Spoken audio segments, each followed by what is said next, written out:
हरे कृष्णा। तो हम लोग आज पुनः एकत्रित होकर के भगवान की मुख निसृत वाणी श्री भगवद गीता को श्रवण कर रहे हैं। हम लोग भगवद गीता के तृतीय अध्याय को श्रवण कर रहे थे, जहाँ पर भगवान अर्जुन को युद्ध करने के लिए प्रेरित कर रहे हैं।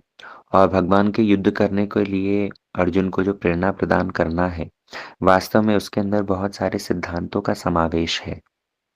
भगवान ने क्रमशः अर्जुन को ऊपर उठा करके उसकी कॉन्शियसनेस को इस तरह से भगवान डेवलप करने की कोशिश कर रहे हैं कि अर्जुन अपने कर्तव्य से नहीं भाग करके कर्तव्य करने में अग्रसर हो।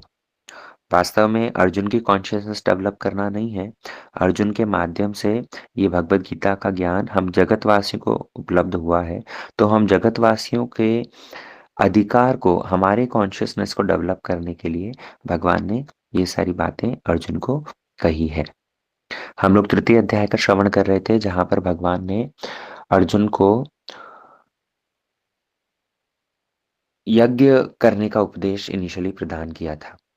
यज्ञ मतलब जहां पर प्रत्येक कार्य अ, भगवान की प्रीति के लिए किया जाए, अर्थात अ, भगवत अर्पित निष्काम कर्म योग की शिक्षा भगवान दे रहे थे।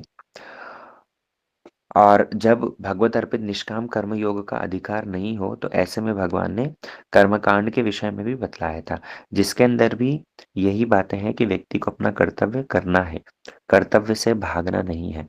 अकर्म जिसको अर्जुन समझ रहा है, वास्तव में वैसा अकर्म भगवान नहीं चाहते।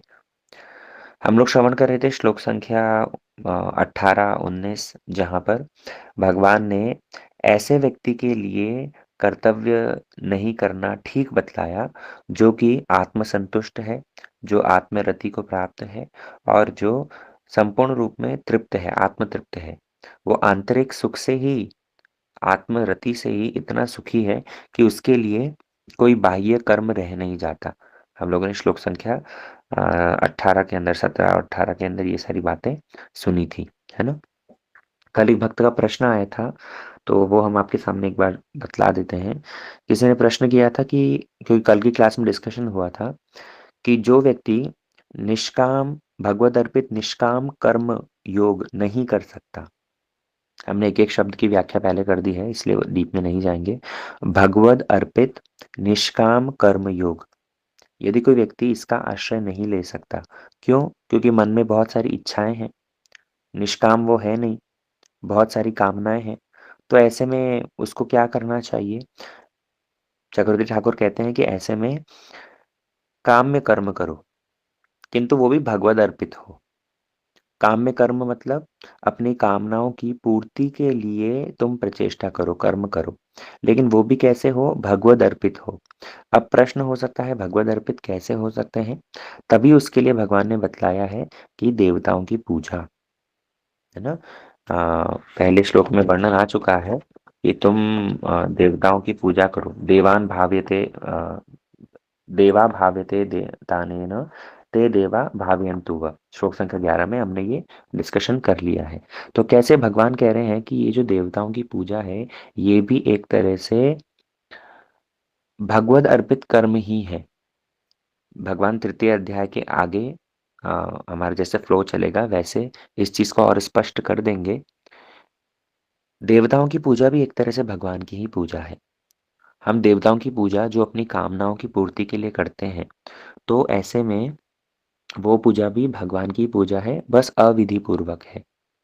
तो भक्त का प्रश्न था कि जो जिस व्यक्ति का अधिकार निष्काम कर्म योग में, भगवत अर्पित निष्काम कर्म योग में नहीं है, ऐसे व्यक्ति के लिए बतलाया गया कि वो काम्य कर्म करे, भगवत अर्पित काम्य कर्म करे, मतलब देवताओं की पूजा करे। तो क्या अनेक संसार के लोगों को देखने को मिलता है कि वो देवी देवताओं की पूजा करते हैं, शिव जी की, माँ अम्बे की और इन सब की पूजा कर रहे हैं। तो क्या ऐसे में उनको भगवत भक्ति का उपदेश नहीं देना चाहिए, या क्या वो ठीक कर रहे हैं? तो इसका उत्तर है कि हाँ, वो लोग, क्योंकि अधिकार के अनुसार ही व्यक्ति अपनी उपासना पद्धति का चयन करता है, अपने उपास्य देव का चयन करता है। अगर व्यक्ति के हृदय में बहुत सारी कामनाएं हैं, तो स्वाभाविक रूप में उसके गुणों के अनुरूप भगवान आगे इसको स्पष्ट कर देंगे, उसके गुणों के अनुरूप, उसके सुकृति के अनुरूप, उसके अधिकार के अनुरूप वो अपने उपास्य तत्व का चयन करेगा। जो व्यक्ति निष्काम है, वो ही भगवान के दिए हुए इन उपदेशों को श्रवण करेगा। लेकिन तब पर भी देवी-देवताओं की पूजा जो शास्त्र में बतलाई गई है, वो किस लिए है? ताकि क्रमशः उसका अधिकार उन्नत हो, है ना? तो अगर आप अपने परिवार में देखते हो कि कोई व्यक्ति देवी-देवताओं की पूजा में ही बहुत ज़्यादा रत है, तो उसको एकांतिक भक्ति का उपदेश तो हम देंगे और उसको भगवत भजन, हरिनाम, जाप इन सब का उपदेश तो देंगे। लेकिन जब हमारी उपदेश देने पर हमें समझना पड़ेगा, व्यक्ति को देख कर के और उसके अनुसार उसको डोज़ देना पड़ेगा। तो जब हम उसको उपदेश दे रहे हैं और वो उसे अगर एक पॉज़िटिव तरीके से एक्सेप्ट कर रहा है, तब ऐसे में तो बात ठीक है। नहीं तो जिस व्यक्ति की सांसारिक कामनाओं के द्वारा बुद्धि बहुत ज़्यादा लिप्त है, तो ऐसे व्यक्ति को बहुत ज़्यादा उपदेश देना भी उसकी बुद्धि में भेद जन्म दे देना होता है। और भगवान इस बात को आगे स्पष्ट कर देंगे कि ऐसे व्यक्ति की बुद्धि में कभी भी तुम डिस्टॉर्शन मत लाओ। न बुद्धि भेदम जनयेत आगे आ जाएगा ये बात कि जो व्यक्ति अपने कर्मों को तो कर रहा है, तुमने यदि बोल दिया कि देवी-देवताओं की पूजा मत करो, देवी-देवताओं की पूजा करने से तो क्या है तुम्हें स्वर्ग की प्राप्ति हो जाएगी, स्वर्ग की प्राप्ति होने के बाद में क्या पुनः वापस यहीं आना पड़ेगा, तो ऐसे में तो तुम्हारे जन्म-मरण का चक्कर चलता रहेगा। तो क्योंकि ऐसे व्यक्ति की सांसारिक भोगों में बड़ी आसक्ति है, देवी-देवताओं की उपासना में बड़ी आसक्ति है और भगवत भक्ति का इतना उन्नत अधिकार है नहीं। तो जब हम ऐसे व्यक्ति को उपदेश देते हैं तो उसके माध्यम से क्या होता है, उसकी बुद्धि डिस्टॉर्ट हो जाती है। वो समझ नहीं पाता क्या करे और जो कुछ कर रहा था वो भी छोड़ देता है ना? तो देवी-देवताओं की उपासना भी अधिकार के अनुसार ठीक है, लेकिन क्रमशः वो व्यक्ति उन्नति को प्राप्त करेगा ही, है ना? आगे चलिए बढ़ते हैं हम लोग। भगवान यहाँ पर 18वें श्लोक के अंदर स्पष्ट कर दे रहे थे कि नैव तस्य कृतेनार्थो न कृतेनेह कश्चन न चास्य सर्वभूतेषु कश्चिद् अर्थ व्यपाश्रय। कल हम लोगों ने इसकी व्याख्या सुनी थी जहाँ पर भगवान कह रहे हैं कि कैसे आत्मरति को प्राप्त व्यक्ति, आत्माराम व्यक्ति कर्म करने पर भी पुण्य लाभ नहीं करता, कर्म नहीं करने पर भी पाप का आश्रय नहीं लेता। क्यों? क्योंकि उस सर्वभूतेषु कश्चिद् अर्थ विपाश्रय उसको बाह्य कोई वस्तु चाहिए ही नहीं और क्योंकि उसको बाह्य किसी वस्तु की आवश्यकता ही नहीं है, इसलिए वो किसी पर भी आश्रित नहीं रहता। व्यपाश्रय उसका सर्वश्रेष्ठ आश्रय कौन होता है? भगवान ही उसके एकमात्र आश्रय हैं। भगवान की कृपा के द्वारा ही सब कुछ प्राप्त हो जाता है।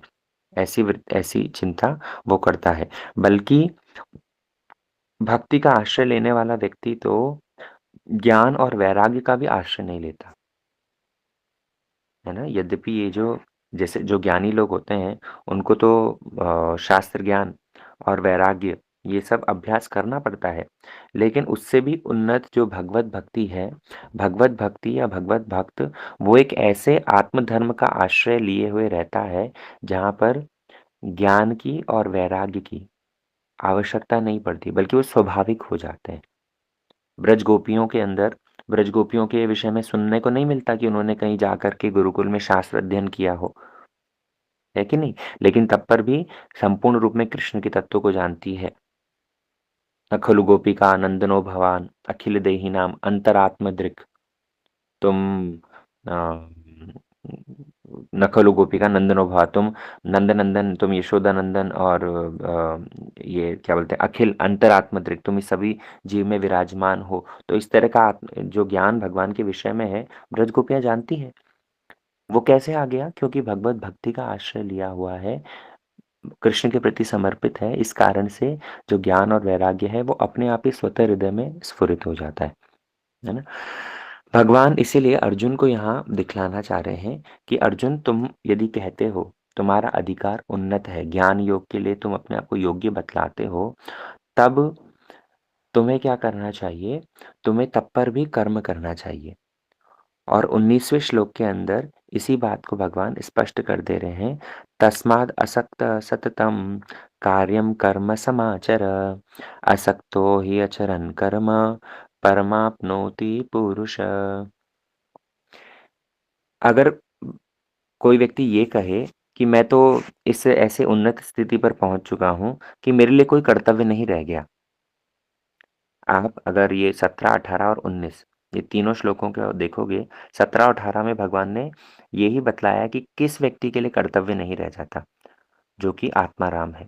और वो आत्माराम व्यक्ति कर्तव्य करे, तो भी कोई दोष नहीं, तो भी कोई दिक्कत नहीं, और नहीं करे तो भी कोई दिक्कत नहीं। लेकिन तब भी वो करता है। कैसे करता है? अनासक्त होकर। उसी बात का 19वें श्लोक में स्पष्टीकरण दे रहे हैं। तस्माद् असक्त सततम कार्यम कर्म। अर्जुन, इसीलिए अतः, तस्माद् मतलब अतः, हेंस अभी तुम क्या करो कि कर्मों को करो। कैसे करो? सततम मतलब निरंतर तुम अपने कार्यम कर्म समाचर, तुम अपने कर्मों को करो, लेकिन कैसे करो? अनासक्त होकर के। अनासक्त मतलब कर्मफल क्या होगा उसकी चिंता छोड़ो, युद्ध का परिणाम क्या होगा उसकी चिंता छोड़ो। भीष्म पितामह जीवित होंगे, मर जाएँगे, द्रोणाचार्य उन वे जीवित रहेंगे ना मर जाएँगे, उसकी चिंता छोड़ कर के तुम केवल मात्र अपना कर्म करो। अनासक्त होकर के। अनासक्त होकर के कर्म करने से क्या लाभ होगा? द्वितीय लाइन में बतलाया, असक्तो हि अचरन् कर्म, परमाप्नोति पुरुषः। अगर तुम अनासक्त होकर के ये जगत के कार्य, अपने जो नियमित कर्म है वो करते हो, तो उसके माध्यम से तुम्हें परम आपनोति, तुम परम पुरुष को प्राप्त कर पाओगे। अब यहाँ पर चर्चा हो रही है ऐसे व्यक्ति की जो कि आत्मसंतुष्ट है।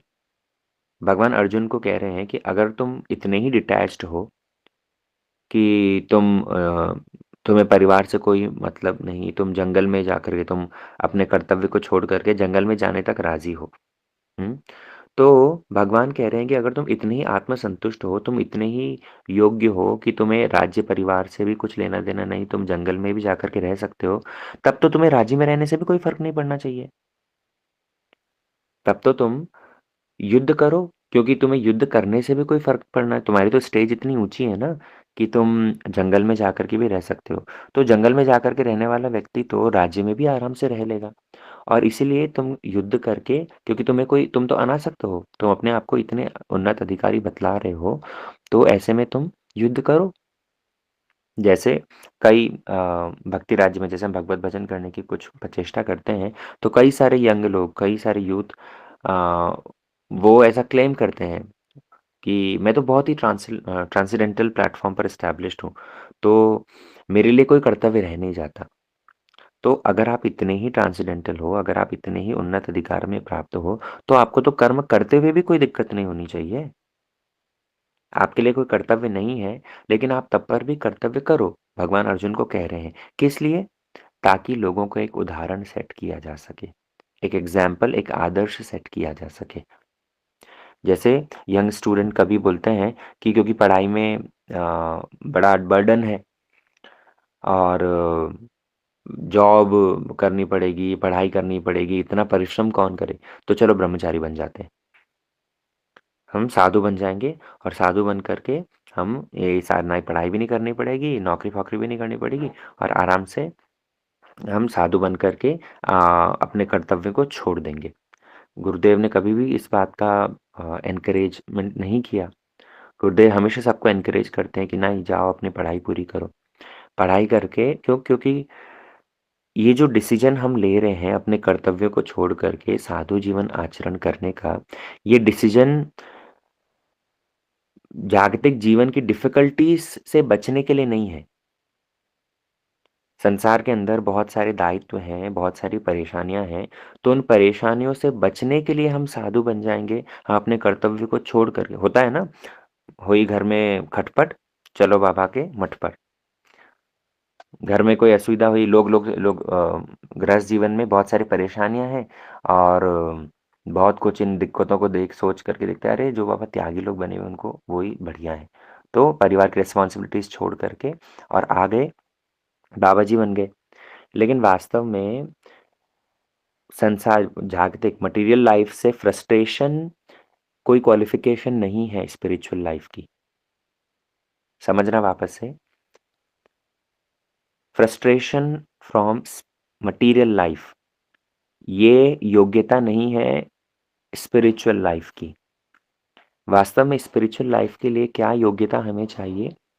हमें आध्यात्मिक जीवन के लिए योग्यता चाहिए फोकस, पॉजिटिव अट्रैक्शन, निरंतरता, कॉन्टिन्यूअस सस्टेनेबिलिटी, वो हमें चाहिए।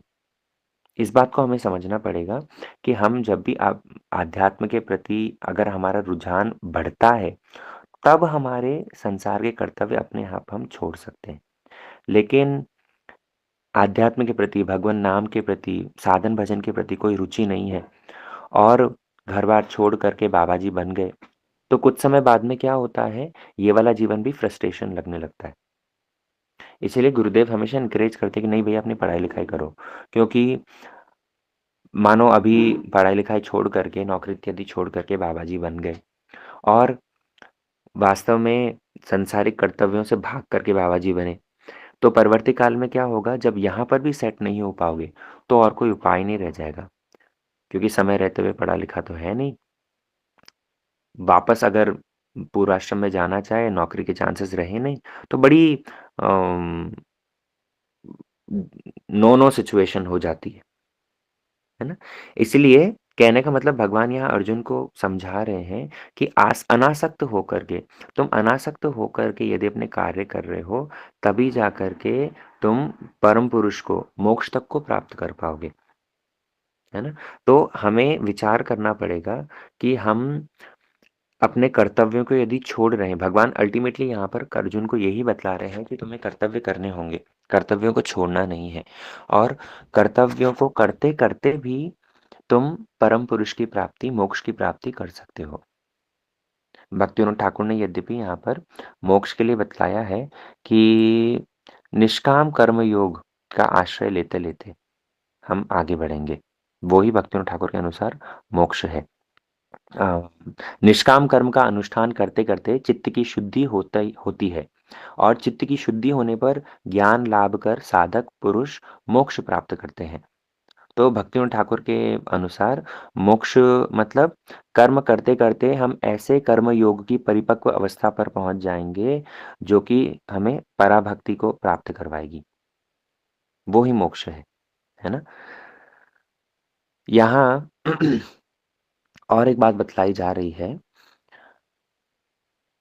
मोक्ष या परम शब्द जो आया है, ये परम शब्द भगवान ने यहाँ इस अध्याय के अंदर पहली बार प्रयोग किया, परम पुरुष। यद्यपि द्वितीय अध्याय के अंदर भगवान ने स्पष्ट कर दिया था कि कैसे मेरे ऊपर सब इंद्रियों को मुझ पर केंद्रित करो, है ना? इस बात का भगवान ने स्पष्टीकरण किया।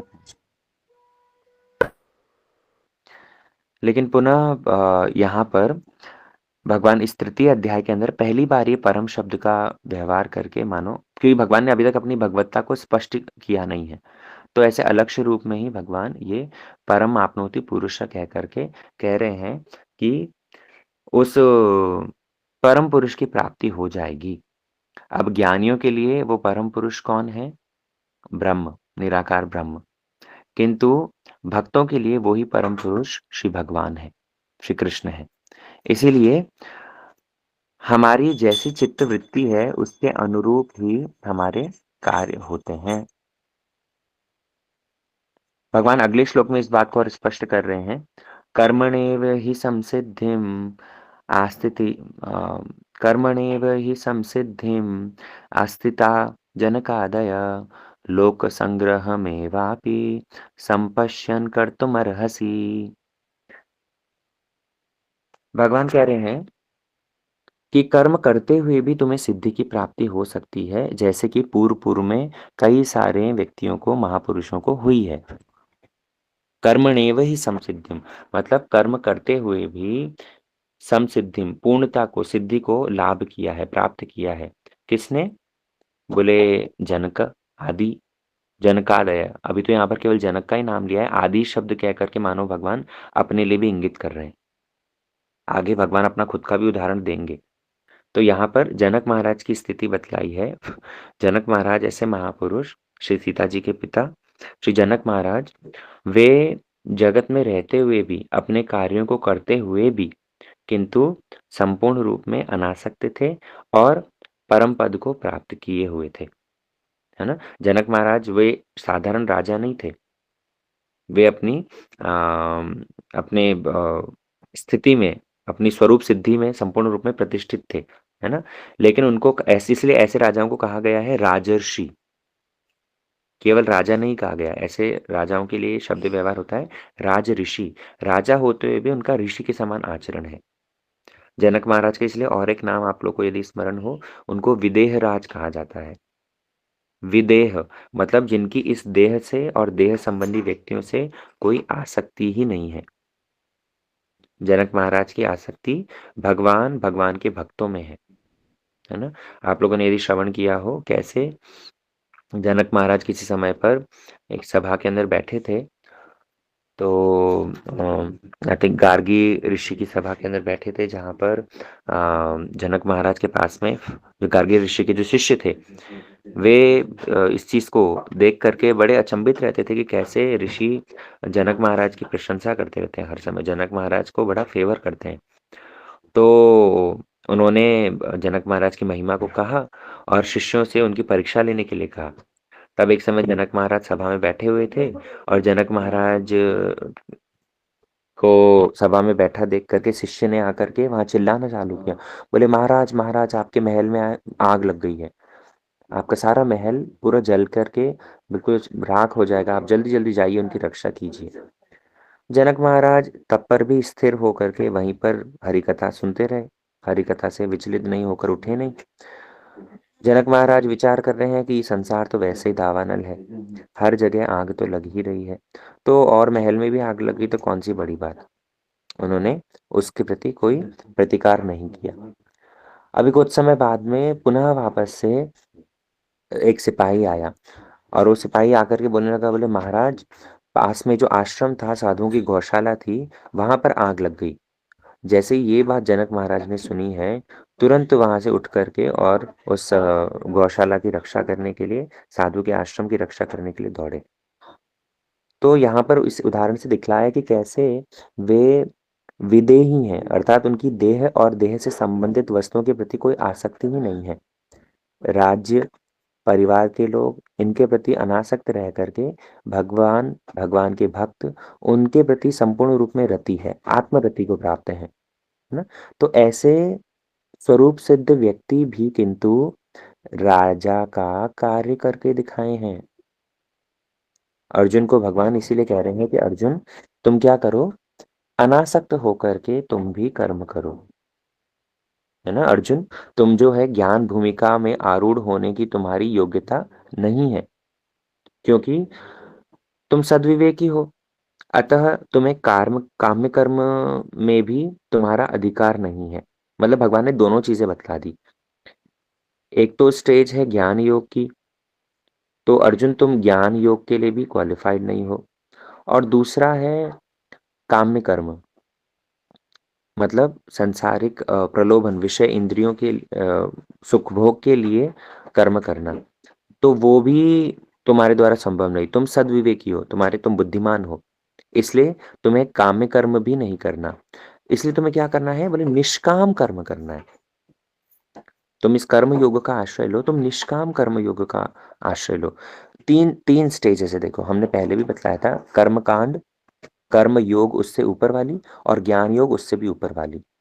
तो कर्म कांड मतलब अपनी इच्छाओं की पूर्ति के लिए काम्य कर्म किए जाए, कामनाओं की पूर्ति के लिए काम्य कर्म किए जाए, उसके अंदर जो कर्म कांड की जितनी सारी विधि है, देवताओं की उपासना, यज्ञ इत्यादि, वो सब किए जाए। उससे ऊपर की स्टेज है निष्काम कर्म योग, जहां पर हृदय में कोई कामनाएं नहीं है, लेकिन तब पर भी जगतवासियों के लिए एक अच्छा उदाहरण सेट करने के लिए काम किए जाए। और उससे ऊपर है ज्ञान योगी। ज्ञान योगी वो अपने कर्तव्य को नहीं करता है, तब पर भी कोई दिक्कत नहीं, वो जंगल में जाकर के सन्यास लेकर के अकर्म का आश्रय ले सकता है। तो भगवान अर्जुन को ये दिखला रहे हैं कि देखो जनक महाराज, वो एक हायर स्टेज पर थे, ज्ञान योग मतलब भगवत भक्त थे, हायर स्टेज पर थे, लेकिन तब पर भी उन्होंने कर्म किया। किस लिए किया? दूसरी लाइन में कह रहे हैं, लोक संग्रह मेवापी। लोक संग्रह मतलब लोगों को शिक्षा देने के लिए, सामान्य लोगों को शिक्षा देने के लिए।